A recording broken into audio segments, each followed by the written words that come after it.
सभी को नमस्कार। मैं डॉक्टर दीपाली निगम पुनः आप सभी के बीच में उपस्थित हूँ एक नए विषय के साथ, एक नए वीडियो के साथ। इसके पूर्व मैंने बीए 5th-6th सेमेस्टर के फिजिकल एजुकेशन फॉर दिव्यांग पेपर 2 के बारे में बात की थी, जिसका लिंक यहाँ पर दिया जा रहा है। आप इस लिंक के माध्यम से उस वीडियो को जाकर देख सकते हैं और उसके बारे में पढ़ सकते हैं। आज हम एक नया टॉपिक शुरू कर रहे हैं, एक नई बात करने जा रहे हैं जो कि रिलेटेड है फिजिकल एजुकेशन के बीए 6 सेमेस्टर से संबंधित है। Research methods paper 1 research methods. तो चलिए शुरू करते हैं इस पेपर के बारे में कुछ महत्वपूर्ण चीज़ें, जिसमें मैं सबसे पहले यूनिट 1 को कवर करूंगी, जिसका टॉपिक है introduction, definition, meaning of research, need and importance of research in physical education and sports, scope of research in physical education and sports. इन 3 क्षेत्रों में स्पेशली बात करूंगी कि रिसर्च की परिभाषा और उसके अर्थ के बारे में जानेंगे, फिर उसकी आवश्यकता क्यों है, फिजिकल एजुकेशन फील्ड और स्पोर्ट्स में रिसर्च की क्या आवश्यकता होती है उसके बारे में बात करेंगे, और फिर क्षेत्र से संबंधित बात करेंगे। तो चलिए शुरू करते हैं। What is research? रिसर्च क्या है? रिसर्च को कई शब्दों में जाना जाता है, अनुसंधान, खोज, नवेशीकरण। तो रिसर्च अनुसंधान क्या है वास्तव में? इसको सामान्य अर्थों में देखा जाए तो विशिष्ट प्रश्नों के उत्तर देने या समस्याओं को हल करने के लिए डेटा का कलेक्शन करना, उसकी एनालिसिस करना, उसका विश्लेषण करना, व्याख्या करने की एक व्यवस्थित प्रक्रिया ही अनुसंधान खोज कहलाती है। इसमें उपयुक्त पद्धतियों का चयन करना, विभिन्न माध्यमों से डेटा एकत्र करना और निष्कर्ष निकालने के लिए इस जानकारी का विश्लेषण करना सम्मिलित है। अनुसंधान का उद्देश्य नया ज्ञान प्राप्त करना है, जैसा कि हमें नाम से ही स्पष्ट हो रहा है। रिसर्च किसी नए ज्ञान के बारे में, किसी नए खोज के बारे में बात करना, जिसे बाद में दस्तावेजीकृत और साझा किया जा सके। विभिन्न विषयों की व्यापक समझ में योगदान देता है ये रिसर्च और नवाचार को आगे बढ़ाता है। अनुसंधान मुख्यतः 2 शब्दों से मिलकर बना है, अनु प्लस संधान, जिसका शाब्दिक अर्थ आप जानते ही हैं। अनु मतलब दोबारा अन्वेषण करना और संधान मतलब खोजना, अन्वेषण करना, किसी चीज का बार बार खोजना या नए ज्ञान की प्राप्त करना ही रिसर्च कहलाता है। रिसर्च को अंग्रेजी के शब्दों में देखें तो री प्लस सर्च के बारे में बात करें, जिसका अर्थ होता है दोबारा से खोजना, अर्थात सत्यापित तथ्यों, सिद्धांतों और आविष्कारों की सत्यता को बार बार जांचकर नए निष्कर्षों तक पहुंचने की प्रक्रिया को, प्रोसेस को रिसर्च, अनुसंधान, शोध कहा जाता है। इसमें सूक्ष्म निरीक्षण, परीक्षण और अध्ययन शामिल है, यानी कि माइक्रो एनालिसिस शामिल है, माइक्रो इंस्ट्रक्शन शामिल होते हैं, टेस्ट शामिल होते हैं, और तभी हम उसको रिसर्च कहते हैं। चलिए अब जानते हैं कि शारीरिक शिक्षा में अनुसंधान क्या है। फिजिकल एजुकेशन के परिप्रेक्ष्य में अगर हम रिसर्च के मीनिंग को जानने का प्रयास करें तो शारीरिक शिक्षा और खेल में खिलाड़ियों की क्षमता और प्रदर्शन में सुधार करने, प्रशिक्षण के तकनीकों में सुधार करने और सामान्य स्वास्थ्य की बेहतरी को बढ़ावा देने के लिए वैज्ञानिक तरीकों का जब हम यूज करते हैं और उसे शारीरिक गतिविधि या खेल के व्यवस्थित अध्ययन में शामिल करते हैं, तब हम उसको कहते हैं शारीरिक शिक्षा में अनुसंधान। शारीरिक शिक्षा में अनुसंधान की प्रक्रिया में विशेषज्ञ खेल मनोविज्ञान, शारीरिक संरचना, पोषण, प्रशिक्षण तकनीकों और खेल उपकरणों की गुणवत्ता की जांच परख करते रहते हैं, जिससे स्पोर्ट्स ट्रेनिंग, खेल मनोविज्ञान, बायोमैकेनिक्स, न्यूट्रिशन और ट्रेनिंग की टेक्निक्स को में और जो चोट के पुनर्वास की नई चीजों को सीखने में मौका मिलता है। नेक्स्ट बात करते हैं शारीरिक शिक्षा में अनुसंधान की परिभाषा और अर्थ की। रिसर्च इन फिजिकल एजुकेशन, इसकी डेफिनेशन अगर एक मूल रूप में देखी जाए तो जैसा कि आपको स्लाइड में दिख रहा होगा कि research is considered to be the more formal, systematic, intensive process of carrying on the scientific method of analysis. इस J.W. बेस्ट की बहुत ही अच्छी डेफिनेशन है, जिसको अगर हिंदी में अगर जाने कि अनुसंधान ज्ञान के एक संगठित निकाय की खोज और विकास की दिशा में निर्देशित एवं अधिक व्यवस्थित गतिविधि है। तो इस प्रकार से यहाँ पर मैंने स्क्रीन पे आपको दिख रहा होगा कि 2 डेफिनेशन दे रखी हैं, जो कि आपको ये समझने में मदद करेंगे कि रिसर्च जो है स्पोर्ट्स में एक साइंटिफिक अप्रोच है, एक साइंटिफिक अप्रोच है जो कि सिस्टमैटिक है, कंट्रोल्ड है, प्योरली एम्पिरिकल है और क्रिटिकल इन्वेस्टिगेशन है, जिसको हम डिजाइन करते हैं स्पोर्ट्स के लिए एक नए विकास को देखने के लिए, एक नई चीज़ की खोज करने के लिए। यहाँ पर मैंने दोनों ही डेफिनेशन दे रखी, JW बेस्ट की और कर्लिंगर की, तो आप इनको देख सकते हैं और पढ़ सकते हैं। चलिए नेक्स्ट उसमें जानते हैं। तो शारीरिक शिक्षा के क्षेत्र में अगर हम इसके अनुसंधान की आवश्यकता और महत्व के बारे में बात करेंगे तो देख सकते हैं आप, यहाँ पर मैंने कुछ टॉपिक्स दे रखे हैं कि प्रदर्शन में वृद्धि। यदि रेगुलर खिलाड़ी एक ही तरीके से प्रशिक्षण लेता रहेगा, एक ही तरीके से किसी भी तकनीक को यूज़ करता रहेगा, तो उसके परफॉर्मेंस में एक लिमिट में ही बढ़ोतरी हो सकती है। जबकि अगर अनुसंधान किया जाए और नई तकनीकों का समावेश किया जाए, नई ट्रेनिंग को शामिल किया जाए, तो उसके प्रदर्शन में हमें वृद्धि देखने को मिलती है। तो अनुसंधान उन्नत प्रशिक्षण विधियों को विकसित करने, एथलेटिक प्रदर्शन में सुधार करने और शारीरिक और मनोवैज्ञानिक तत्वों को समझकर चोट के जोखिम को कम करने में भी मदद करके खिलाड़ी के प्रदर्शन में वृद्धि करने में सक्षम होता है। नेक्स्ट बात करें, हेल्थ इंप्रूवमेंट की बात करते हैं। तो अनुसंधान के द्वारा ये देखा गया है कि कई स्वास्थ्य लाभ प्राप्त हुए हैं। जैसे कई सारी बीमारियों की रोकथाम आप देखते हैं, जो पहले के समय में जो एकदम महामारी के रूप में फैली थी बीमारियां, आज उनका एक संकुचित रूप हो गया, कुछ ही जगहों पर वो देखने को मिलती हैं। तो शारीरिक शिक्षा के क्षेत्र में भी जब खिलाड़ी को खेलते समय चोट लग जाती है, मैदान में कोई इक्विपमेंट है उसके समय उससे लग जाती है चोट, तो और उससे लगने वाली शारीरिक चोट के साथ साथ मानसिक उसकी जो चोट लगती है उसके स्वास्थ्य में सुधार के लिए और उसके जीवन की समग्र गुणवत्ता में वृद्धि करने के लिए शारीरिक शिक्षा में स्वास्थ्य सुधार से संबंधित खोज के संदर्भ में आवश्यकता दिखी गई और इससे समझा गया कि इससे हेल्थ में भी इम्प्रूवमेंट किया जा सकता है। नेक्स्ट हम लोग बात करेंगे एजुकेशनल स्ट्रेटजीज की। अनुसंधान प्रभावी शारीरिक शिक्षा कार्यक्रमों के डिजाइन की जानकारी देता है, जो छात्राओं को प्रेरित करता है कि जो डिफरेंट लर्निंग्स हैं उनकी आवश्यकताओं के अनुकूल हो सके और आजीवन फिटनेस को बढ़ावा देने में मदद मिले। तो ऐसी ही एजुकेशनल टेक्निक्स को, स्ट्रेटजीज को बढ़ावा दिया जाए जिससे कि छात्र छात्राएं प्रेरित होकर उस ओर में लर्निंग को अपनी इम्प्रूव कर सकें। नेक्स्ट बात करेंगे चोटों की रोकथाम के और पुनर्वास के संदर्भ में। अनुसंधान की आवश्यकता इस क्षेत्र में बहुत ही ज़्यादा है, क्योंकि समय समय पर खिलाड़ियों को विभिन्न प्रकार की चोटें लगती हैं और उससे निपटने के लिए और सही समय पर सही प्रदर्शन को जारी रखने के लिए रिहैबिलिटेशन की बहुत ज़रूरत होती है।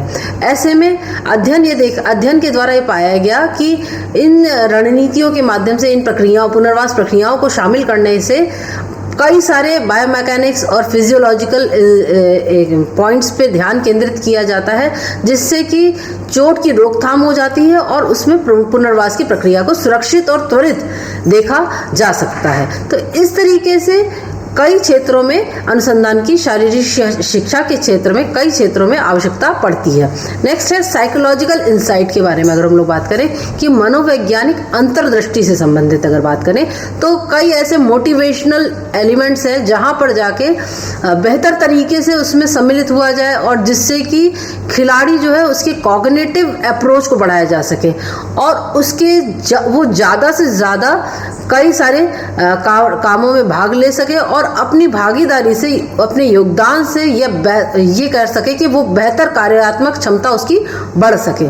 तो मनोवैज्ञानिक दृष्टि से अगर हम लोग बात करें तो बहुत ही ज़्यादा ज़रूरत है आज के किसी भी फील्ड में बात कर ले, खेल के क्षेत्र में, तो जितने भी खेलों की टीमें हैं वहाँ पर आप देखते हैं साइकोलॉजिकल काउंसलर भी रहता है, साइकोलॉजिस्ट रहते हैं, जो कि खेलों में लगने वाली चोटों से उबरने में भी मदद करते हैं और अपनी बेहतर भागीदारी साबित करने में खिलाड़ियों को तैयार करने में सक्षम होते हैं।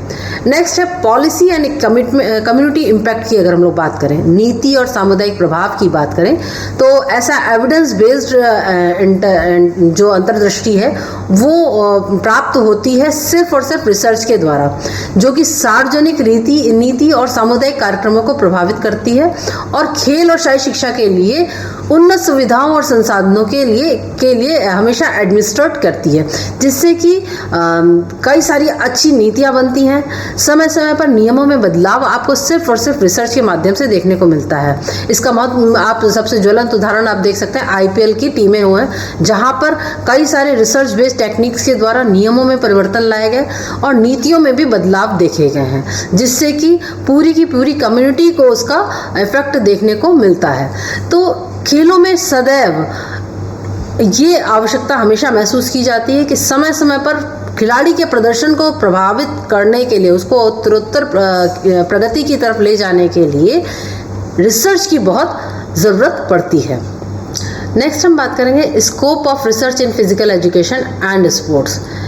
ऐसा कौन सा दायरा, ऐसा कौन सा क्षेत्र है शारीरिक शिक्षा और खेलों में जो कि अनुसंधान के क्षेत्र को बढ़ावा देता है।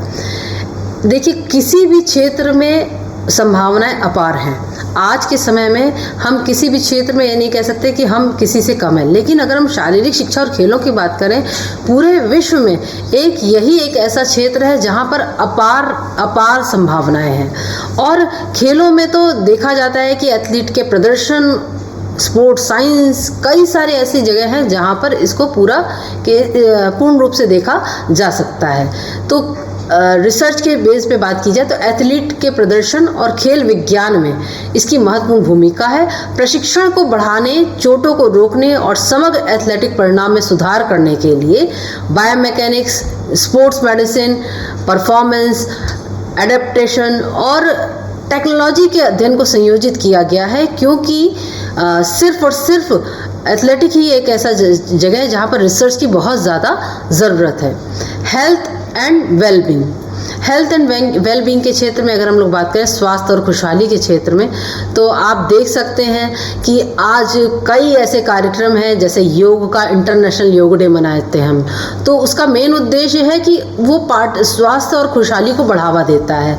वो एक कम्युनिटी को ऐसे डेवलप करता है जिससे कि उसकी आजीवन शारीरिक गतिविधि को बढ़ावा दिया जा सके। तो नवीन शिक्षा पद्धति के माध्यम से अगर हम लोग देखें तो उसमें कई बदलाव देखने को मिले, जिससे कि जो भी विविध शिक्षार्थी हैं, छात्र छात्राएं हैं, या जो भी एजुकेशन फील्ड से जुड़े लोग हैं, वो ऐसी टेक्निक को अपने करिकुलम में शामिल करते हैं, ऐसे डिज़ाइन करते हैं कार्यक्रम को कि वो सभी को सभी प्रकार से शारीरिक गतिविधि में बढ़ावा दे सके। नेक्स्ट बात करेंगे हम शैक्षिक एवं पाठ्य चर्चा का विकास के संदर्भ में।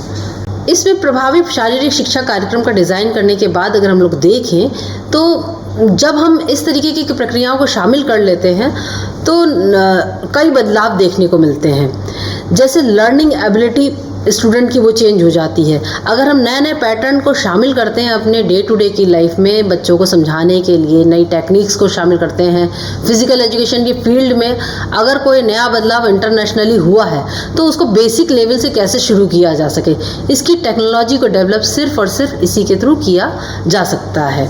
नेक्स्ट अगर हम लोग बात करें सोशल टेक्नोलॉजी और इनोवेशन की बात करें तो खेलों में नवाचार और प्रौद्योगिकी को दिन प्रतिदिन बढ़ावा दिया जा रहा है।